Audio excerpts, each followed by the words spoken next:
Hey everybody, welcome back. Today's Friday. It's Friday all day. You are on the Magna SearchGroup.tv network, and this is Big Game Hunters. I'm sitting here with my good buddy Jason Berard.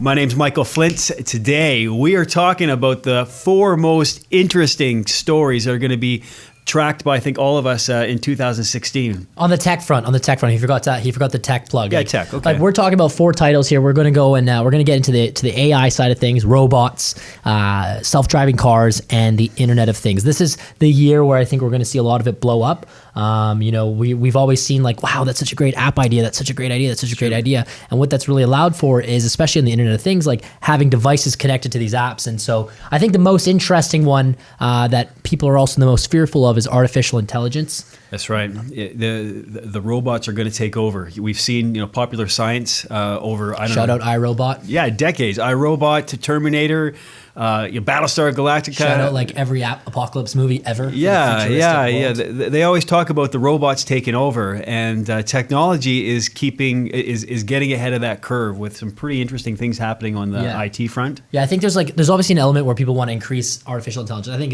it's so cool. I do think that where we're going with computers, like I'm not a huge quantum computer guy. I'm not going to pretend like I know the specifics of it, but I know for a fact when you see some of the stories and everything like that we're at a point pushing the level of consciousness you can assign to a computer or to a robot. Better, faster, smarter.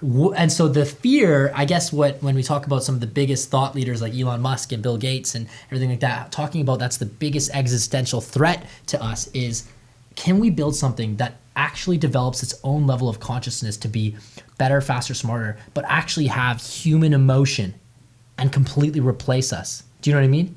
Where all of a sudden a robot can feel what you're feeling. Yeah, but how do you measure that? How do you measure feelings? I mean, like on a human level, like intuitively, you get a read from somebody's emotional state, by body language, for example. But what if you can create a computer that can recognize those things? They can detect the temperature in your body. They can detect your heart rate from a distance. Like that's where I think we could go with it. Yeah, no, I think you're right. Yeah. But I mean, what are we exposed to today? We're exposed to Siri, who can't even get my appointments right when I'm yelling into my Apple iPhone. Yeah, she doesn't know if I'm saying Jer or Gare. Shout out to my dad, Jer. Yeah. I can never make a call to him if I just hold down my square button, but that's okay. Artificial intelligence is right now, we're seeing it a lot with Siri. A lot of other companies are creating their own personal assistants and everything like that. And what it's really tying into is the robots, which is number 2. So I'm loving what I'm seeing. The CES show is just up, so I watched a lot of the new developments. Robots for me, I was like, yeah, it's never gonna happen. There was like all these big hunks of metal, and now it's like personal, cool robots walking on the table, saying hello. Yeah, but there's some pretty big companies making strides there. You have Rethink, out of Boston. You have ABB, out of Sweden, that are like the big ABB. Yeah, the big ABB. Oh, wow. Power generation, transform. The big global beast. Yeah. Yeah, they're huge. So they're coming out with functional robots that can improve day-to-day life. Yeah, I think like the personal assistant one is the coolest. Like even Zuck's like, yeah, my goal for this year is to start developing a robot to be basically like Jarvis for Iron Man, right? But they have to be dexterousness. They have to be able to kind of do these little things I saw a video of a guy who told the robot, he said, walk up, like you could tell the robot to walk, and it walks. And towards the end of the table, he said, walk. And the robot goes, no, danger. Like, what? That's wild. Like, that's where we're going. That's where there's a video. I don't know where you can check it out. It's definitely, I've seen it. I'm not just making this up or blowing smoke. Robots will be helping us in all aspects of our lives. I think, especially from, they might even, I don't know what's going to happen. Cooking, cleaning. Well, household chores are hard because there's so many variables on that, like in terms of layout and, the different nuances, whether you're cooking or folding laundry.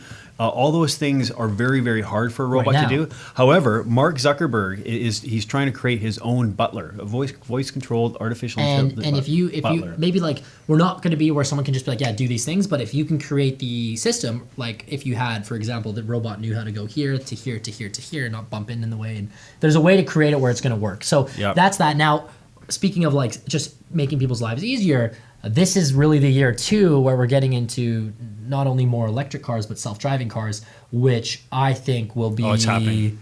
like it's already, we're isolated from San Francisco and the valley and everything where this stuff's truly happening, and there's test tracks and everything like that. But it's happening, it's coming, and it'll be so interesting because I don't lighter, faster, safer, because Yeah. you're going to have vehicles and they'll be that- electric or they'll be solar powered or whatever, right? Yeah, but they won't have to have Jetsons, as baby. much. They won't have to have as much of the safety, like bumpers and the undercarriage and different things. So you're going to have vehicles that are actually lighter and more comfortable, faster. There's going to be less accidents, more streamlined driving. It's going to happen. Yeah, it'll be like, I think it'll start in the communities and see how it works. And there's the technology behind, like, this is what we're really getting at here before we get into the Internet of Things, is like the technology that we are now surrounding ourselves in right now, right this instant. Like technology always grows in an exponential way, but right now, with everything that's happening and people that are making strides and people that are putting money into certain things, right now is when we're going to see the fundamental change in our human existence. We're going to see it this year. We're going to see it the year that follows, and the growth curve for all of these massive things and how they're going to revolutionize literally how you operate every single day is happening right now. I think it's such an exciting time. What do you think about like what Tesla's done, and even what Google's doing in terms of opening up? Their code and things like that. Is that going to make a difference because they're allowing open source information to be available to developers? I think the biggest thing that's the most admirable thing about these companies is like they could close it off. They could. And I think when you have huge thought leaders in their space being able to open their technology to people, because they're not so driven as to being like the person who founded it, or the companies are not closing it. They want to see huge advancements in human evolution, maybe while they're still on this planet, or maybe just having a part of it to leave that legacy. Like maybe Tesla's initial technology is what allowed for some other mind to come in, use it, and transform it over here, because they weren't thinking that way. They were over here. Yeah, of course. And so the open source part of it, and just being allowed to have more minds connected to one device, is what's going to even increase that rate even faster. I think so as well, too. And so when we're looking at Internet of Things, one of the most amazing advancements that we're going to make in Internet of Things is not only just from an everyday cool aspect, like, oh wow, this does this now, this does this. I can wake up out of my bed and my coffee pot starts right away. I can walk into my house. My wearable tells me how much my temperature is. Your toothbrush says you're having a cavity coming. Exactly, right? So those are cool things, but I think where we're really going to see an advancement in that is the healthcare and the biotech and the pharmaceuticals. One of the things that I saw actually yesterday was Google has a patent for a contact lens that's solar powered. And it links to an app on your device, and it measures not only blood alcohol level, but it actually measures your glucose levels. So the applications for that are massive, because if you just look at it from a diabetic standpoint, like that can change the way that people live their everyday lives with diabetes, which if you maintain it, it's a very manageable disease. But there's always ways that you got to check it. You got to do the blood pricks, or you have a pump, or whatever it is. But if you have something that's constantly measured and constantly giving out data from your eye, that can be in glucose, like those like implications of something like that is going to be mind-blowing. We're going to have, maybe we'll create lives that are 150 years old. Maybe we'll be 200 years. Who knows, right? Well, they say that. I mean, the life expectancy for my generation is up to 110 now. Yeah, like that's I got wild. a couple years on you. So. And like, we've seen so many amazing devices that can measure your stiffness of your aorta. We saw that firsthand. Yeah, that's right. They measure your internal health, which is amazing, because it's about how your organs are functioning and everything that you can't see from the inside out. Yeah, so amazing stuff. So I think the Internet of Things is the first. I think we're going to go more advancements in the Internet of Things, because it's right. It really is right now. It's happening. And then we're going to go into the self-driving cars. We're going to see more of, and we're going to be like, okay, this is now everyday life.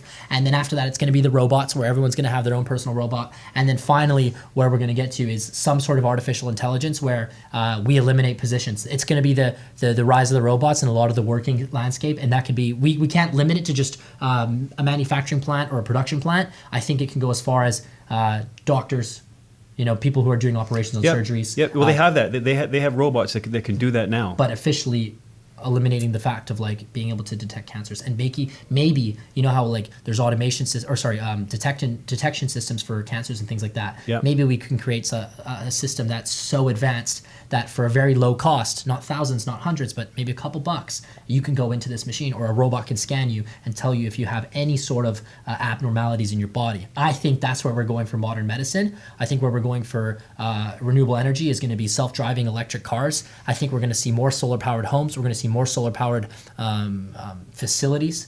And I think the reason that we have to do these things is because we are not going to sustain ourselves on this earth for much longer if we don't make these advancements in technology. Have to. And that's Change why is coming. everyone is pushing so hard towards doing it, because space travel and going to another planet won't be there before these things can get evolved, right? So thank you so much for joining us. It's Friday.